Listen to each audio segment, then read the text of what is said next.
Halo, halo, witam wszystkich bardzo serdecznie. Wiem, że dzisiaj obiecałem odcinek o tym, co się dzieje u mnie na królestwie, ale prosiliście w komentarzach, żebym trochę powiedział o nowym wydarzeniu, więc dzisiaj tak się właśnie stanie. Mistyczna Kraina, bo tak się nazywa ten nowy event. No, jeśli chodzi o nagrody, to wydaje mi się, że one są takie sobie. Jak zobaczycie, ja nic takiego wielkiego nie dostałem. Jest to nowe wydarzenie. Jak widzimy, możemy tylko zagrać na tym poziomie zwykłym, nie legendarnym. No i pierwsza rzecz, kiedy już wejdziecie na to wyzwanie, tutaj możecie sobie zobaczyć, co tam w sumie będziecie mogli wykupić. Ja też na koniec Wam pokażę, co wykupiłem dla siebie, takie powiedziałbym podstawowe rzeczy. Natomiast kiedy już klikniecie wyzwanie, no to tutaj będzie dosyć ważna sprawa, że najlepiej będzie sobie dobrać drużynę taką dosyć mocną i najlepiej ludzi, których znamy. Czyli ta opcja połącz wydaje mi się tutaj będzie dosyć słaba.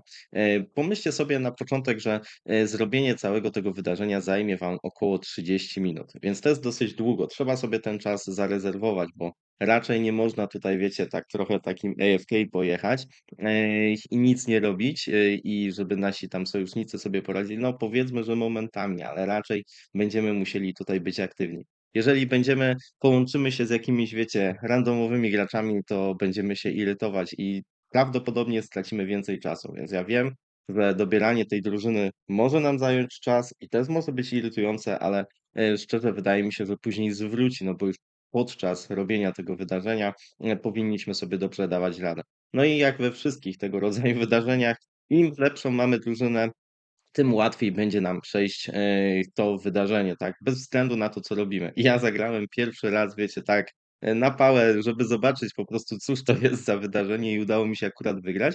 Nie dlatego, że świetnie jakoś rozkminiłem tą rozgrywkę, tylko dlatego, że miałem po prostu dobrą drużynę i wszystkim, którzy mi pomogli, wielkie dzięki.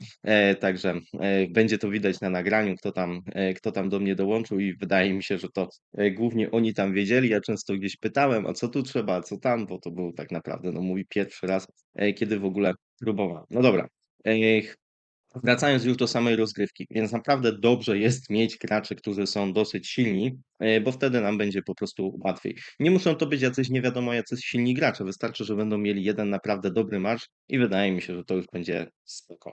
Tak, czyli jeżeli nie będą używali tam epickich dowódców i tego typu rzeczy, to powinno być ok. No i teraz mamy jak zwykle możliwość wyboru sobie tej klasy. I tutaj będzie naprawdę bardzo ważne, żeby chociaż jedna osoba, i to najlepiej taka ogarnięta, miała support. Myśmy mieli dwie osoby z supportem i wydaje mi się, że to było całkiem spoko. Mimo, że ktoś nam nawet napisał komentarz, że po co dwóch do supportu, a wydaje mi się, że to całkiem nieźle działało. I ta osoba, która wybiera support, byłoby świetnie, znaczy wydaje mi się, że musi tak być, że wybiera te e, opcje, które tutaj mamy, które leczą pozostałych. I to jest naprawdę bardzo mocne. To sprawia, że nasze pozostałe jednostki będą w zasadzie niezniszczalne. Jak zobaczycie, mnie udało się całe to wydarzenie przetrwać, nie ginąc ani razu. I to naprawdę dużo daje, bo to sprawia, że te całe marsze cały czas gdzieś tam atakują. Nie musimy tracić żyć. Co prawda mamy tam kilka tych żyć, które możemy wykorzystać, ale najbardziej opłaca się w ogóle ich nie tracić. Więc ten podwójny support wydaje mi się, że jest dosyć niezły. Jak widzicie, tutaj dwie umiejętności związane właśnie z leczeniem tych jednostek, naszych sojuszników. One wydaje mi się, że są bardzo dobre. W trakcie gry można je jeszcze ulepszać. Ja nie grałem wszystkimi opcjami, nie grałem supportem, ale mogłem też ulepszać swoje umiejętności tam na DPS-ie. To podejrzewam, że tutaj też będzie to możliwe. Tak, oczywiście ta osoba na przykład, która jest na przykład w naszej piątce najsłabsza, może się tym zająć, no bo ta osoba nie musi tak bardzo się skupiać na atakowaniu bossa, tylko może gdzieś tam skupiać się właśnie bardziej na leczeniu pozostałych, także spoko. Jeśli chodzi o DPS, to ja bym wybrał te dwie, przepraszam, najpierw to bym wybrał ten meteor, a jako drugą umiejętność to bym wybrał tą. Ja w ogóle później sobie ją jakby odblokowałem już w środku gry i ona jest całkiem niezła, bo to są, wiecie, obrażenia obszarowe, które uważam, że zawsze są spoko i naprawdę dobrze sobie ulepszyłem tą umiejętność, także czas odnowienia miałem dużo mniejszy niż 20 sekund i dosyć często mogłem tym uderzać. Czy to miało jakiś wielki wpływ? Nie wiem, ale wydawało się, że jest całkiem spoko, więc używałem tego naprawdę dosyć dosyć często. Ten meteoryczny cios też może być dobry, mimo że to jest tylko na jeden cel, ale w sumie wiecie, kiedy bijemy bossa, to może się okazać, że rzeczywiście to jest spoko. Ja tutaj mało inwestowałem bardziej w te obszarowe. Co jest lepszym wyjściem? Trudno powiedzieć. Możliwe, że ten meteoryczny cios jest lepszy, wiecie, takie skoncentrowanie na bossa, bijemy w niego, bach, bach, bach. Ja musiałem często rzeczywiście tych obrażeń, które niby są obszarowe, też używać po prostu na jeden cel, no bo jeżeli został nam tylko jeden cel do atakowania, no to samo przez się to rozumie, ale wydaje mi się, że na tym końcowym bossu to jest przydatne, kiedy mamy te obrażenia obszarowe i kiedy one są w miarę mocne.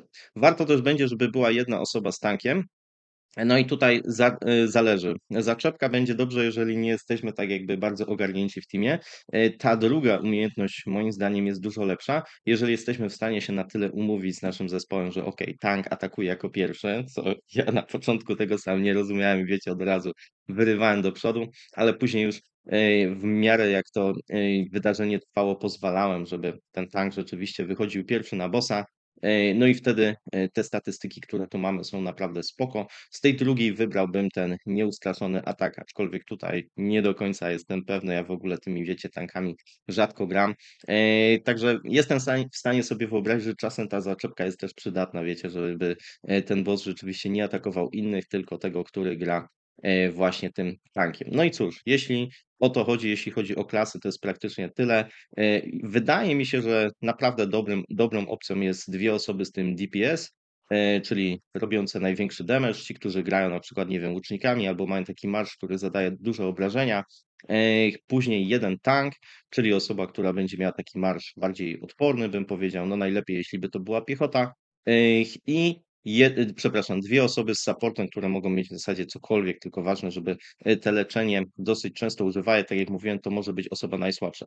Czy możemy podmienić jedną osobę, że na przykład trzy osoby z DPS-em i jedna z supportem? Prawdopodobnie możemy. Może nawet to będzie lepiej i szybciej, ale to są już takie niuanse. No i cóż, kiedy mamy już silną drużynę, to praktycznie już powinno być naprawdę spoko. Jeśli w miarę ogarniemy, co się będzie działo w tej rozgrywce, to raczej to jest taki, wiecie, walk in the park z angielskiego, czyli bułka z masłem, tylko właśnie trzeba gdzieś tam dojść do tego momentu. Okej, no to już jesteśmy na odtworzeniu, od razu mówię. Pierwsze co to w ogóle wielkie podziękowania dla tych, którzy grali ze mną, czyli to jest Belly, Gogeta, Fuka i Just Jean. Wielkie dzięki, to głównie dzięki Wam się udało. No i co my tu widzimy? Na początku, o, tutaj są wybieranie właśnie tych umiejętności. Jak zabijamy tych naszych przeciwników, to w tym czasie możemy sobie te rzeczy wybierać.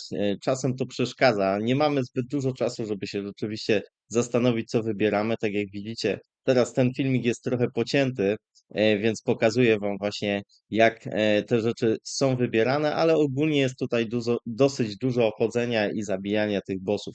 No i tutaj właśnie ja na początku, tak wiecie, z buta wybierałem pierwsze z brzegu, bo chciałem po prostu walczyć dalej i może to nie było dobre, że nie miałem wymyślone, w jaką umiejętność chciałem tutaj inwestować. Już później inwestowałem głównie praktycznie w te obszarowe obrażenia. Jeśli tylko były do wyboru, to klikałem w nie. To są praktycznie te same ikonki, które macie. Ten meteoryt może jest trochę inaczej wygląda, ale idzie się w tym koniec końców połapać, ale żeby to całe przeczytać, no to nie liczcie na to praktycznie nie ma czasu, więc musicie już wcześniej mieć trochę wymyślone, w które umiejętności będziecie chcieli ładować. Tak jak powiedziałem na wstępie, wydaje mi się, że ci, którzy mają leczenia, no po prostu warto ładować w te umiejętności, których planujecie najwięcej używać, no bo one się będą wam tam gdzieś koniec końców opłacać. One też mają swoje poziomy, tak? Są te niebieskie, są epickie, są legendarne.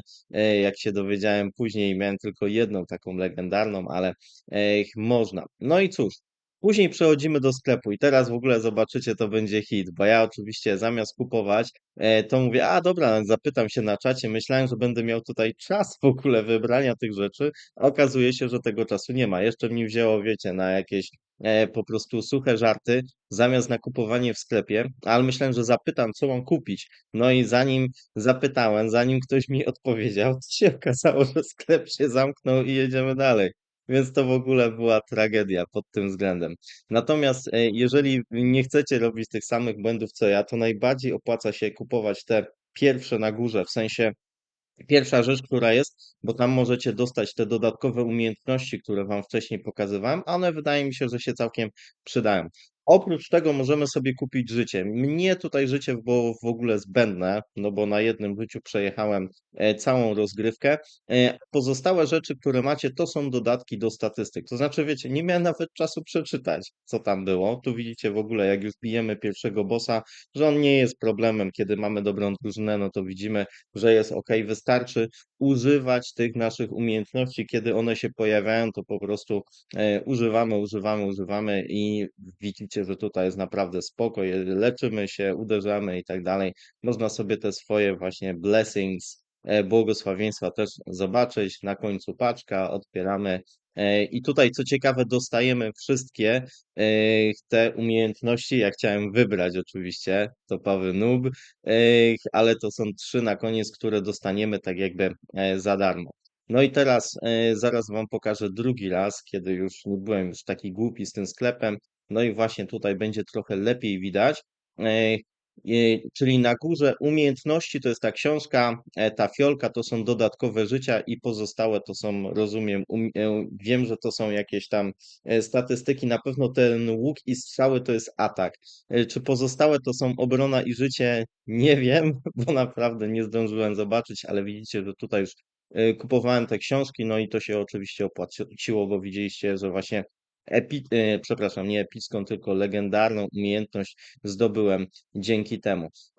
Jeżeli komuś się nie podoba to, że zrobiłem tutaj taki skrót tego wydarzenia, no to sorry, ale wiecie, wydaje mi się, że też jakby ktoś zobaczył, że odcinek będzie trwał pół godziny, to znaczy w sumie to by trwał chyba z 50 minut albo 45, to wydaje mi się, że też no, bardzo wielu osób nie chciałoby tego oglądać. Zresztą sami byście przewijali pewnie, więc ja już te przewijanie trochę zrobiłem dla was, żebyście nie musieli tego oglądać. No, jesteśmy na ostatnim bossie, jak widzicie, i ostatni boss jest, no, wypisz, wymaluj po prostu bossem z Ceroli, którego już znamy, czyli właśnie bijemy w tej kolejności, którą tutaj widzicie. Najważniejsze, żeby najpierw ubić tego, który ma leczenie, i później już jest naprawdę dosyć spoko. No, później pojawia się nam boss, znowu spawnują się te, powiedzmy, sidekicki jego, czy jakkolwiek tego nie nazwiemy. Znowu trzeba je ubić, no i później już na koniec zostaje nam boss. I wydaje mi się, że właśnie to, co mówiłem, że szczególnie w tym momencie, za chwilę tutaj się, wiecie, spawnują ci nasi dodatkowi przeciwnicy, że wtedy opłacały mi się te właśnie obrażenia obszarowe, bo wtedy mogłem bić nie tylko w ten jeden cel, tylko mogłem właśnie wybierać. Oczywiście nie zawsze wybierałem ten cel dobrze, ale wydaje mi się, że dosyć często udawało mi się chwycić kilka celów, w tym właśnie tą umiejętnością i no nic, wydawało mi się, że to było spoko. Także jak widzicie, żadnego problemu tutaj. Widzimy z boku, ile kto ma żyć. Widzimy, że tam niektórzy wykupili sobie po 6 aż tych żyć, ale jak widzimy, nie zużyli ani jednego. Ale też życia się zużywają. Im gorszą będziecie mieli drużynę, tym bardziej zobaczycie, że życia naprawdę się zużywają i wtedy musicie poczekać 10 sekund, pojawicie się z powrotem na polu bitwy, więc jak raz przegracie, to nie wylogowujcie się od razu, bo za 10 sekund pojawicie się z powrotem. Na początku gry macie chyba tych żyć 2 od razu dostępne, no i jak widzieliście w sklepie, zawsze będziecie mogli sobie tych żyć dokupić. Ale tak jak powiedziałem, jak macie dobrą drużynę, to te życia bardzo prawdopodobnie będą wam zbędne, więc tutaj można pomyśleć, czy support, czy lepiej. Wydaje mi się, że support jest dużo lepszym pomysłem niż kupowanie żyć. Dzięki temu zobaczcie. No i na koniec nagrody. Nagrody, które moim zdaniem nie jest to nic nadzwyczajnego. Także czy było jakoś super warto? Nie wydaje mi się. E, Jeśli chodzi o sklep, to on się tutaj niewiele różni od tego, co widzimy normalnie tam w tych balladach Jana, czy w Ceroli, chyba bardziej w Ceroli, tylko że nie ma właśnie tych materiałów do wykupienia, więc ja tutaj przyspieszenie, teleport, surowce i tego typu rzeczy. I tak ogólnie Powiem wam, że za pierwszym razem, grając było całkiem spoko. Szczególnie wiecie, fajne jest to, że mamy czat i możemy się porozumiewać z tymi graczami, z którymi gramy. Naprawdę bardzo, bardzo polecam, żeby to jednak była taka drużyna ludzi, których znamy, wtedy gra się lepiej. Na pierwszy raz było całkiem spoko, tylko to, co mi przeszkadza często w roku, to jest to, że to jest, wiecie, pierwszy raz i już czuję, że to wydarzenie będę musiał zrobić jeszcze drugi, trzeci, piąty, dziesiąty, 50 i 150. I to jest, wydaje mi się, problem. Ja wolałbym, żeby te wydarzenia były rzadziej, żeby miały lepsze nagrody, ale żeby trzeba było je zrobić tylko raz. Natomiast rok tak inwestuje, że wiecie, oni robią wydarzenie, to już je muszą zostawić na wieki wieków. Amen. To moim zdaniem jest duży minus. Ja bym wolał naprawdę raz to wydarzenie, albo maksimum 3 razy to wydarzenie się pojawia i koniec, wyłączamy je. Następnym razem robimy następne wydarzenie. No ale wiecie, to wymaga pracy i to chyba jest trochę problem. Z mojej strony to wszystko na dzisiaj. Trzymajcie się i do usłyszenia. Cześć.